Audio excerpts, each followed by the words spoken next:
IBomma website నుంచి message release అయింది. ఇటీవలే మా గురించి మీరంతా విని ఉండొచ్చు. చూడు, ఒక ఓటీటీ సబ్స్క్రిప్షన్ మధ్యతరగతి కుటుంబానికి భారంగా ఉంటుంది. సో మేము మీకోసం వచ్చాం. కౌన్ హై తూ? కిధర్ సే ఆయా? హైదరాబాద్ సే. హైదరాబాద్ నుంచి వచ్చి ఏంట్రా నువ్వు ఇక్కడ పీకేది? నువ్వు ఇక్కడే పుట్టావు కదా, నువ్వేం పీకావు? ఇప్పటిదాకా పీకిన ప్రతి ఓడు ఎక్కడి నుంచో వచ్చినోడే. సినిమాలు థియేటర్స్ లో చూడకుండా ఐబొమ్మకి ఎందుకంటే లైక్ ఒక్క టికెట్ 250 అట్లా ఉంటుంది. ఇప్పుడు పీవీఆర్కి పోయినా మ్యాక్సిమం 300 ఉంటుంది పర్సన్కి. అట్లా ఫ్యామిలీ అందరూ చూడాలంటే చాలా కష్టం. మినిమం 1000 దాకా వెళ్తుంది. ఇంకా పిల్లలతో వెళ్తే మళ్ళీ పాప్కార్న్ అని అదని ఇదని ఏదో ఒకటి ఉంటుంది.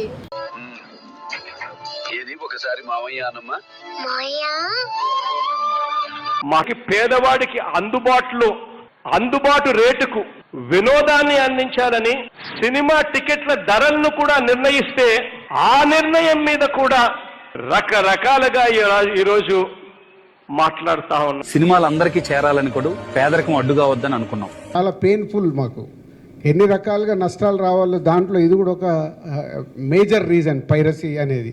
సో నలుగురు అయ్యారు కానీ ఇంకా బాస్ దొరకలేదు. బాస్ హెడ్ ఇప్పుడేం చేస్తాడు మీ hero? Will he give up? Head ఎక్కడున్నాడో కూడా తెలియట్లేదు. Maybe is abroad.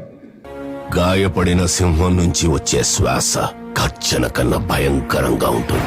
తనను పట్టుకోలేరంటూ పోలీసులకే సవాలు విసిరిన అత్యంత చాకచక్యంగా పక్కా సమాచారంతో కుకట్పల్లిలోని ఓ విల్లాలో అదుపులోకి తీసుకున్నారు.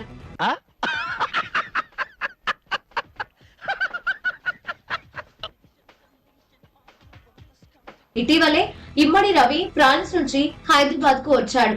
ఐబొమ్మ వెబ్సైట్ ను రవి నిర్వహిస్తున్నాడన్న సమాచారంతో అతనిపై నిఘా ఉంచిన పోలీసులు ఎట్టకేలకు అరెస్టు చేశారు.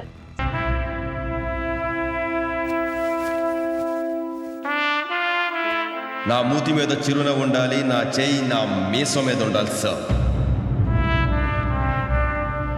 ఇసిరాడండగా ఏదో సవాల్ ఇసిరాడండగా. ఇప్పుడు ఇసర్రా అబ్బాయి, ప్రస్తుతానికి వేశారు కదా లోపల.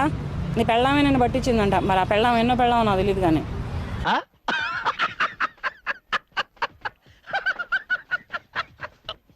ఒక్క టికెట్ 250 అట్లా ఉంటుంది. ఇప్పుడు పీవీఆర్కి పోయినా మ్యాక్సిమం 300 ఉంటుంది పర్సన్కి.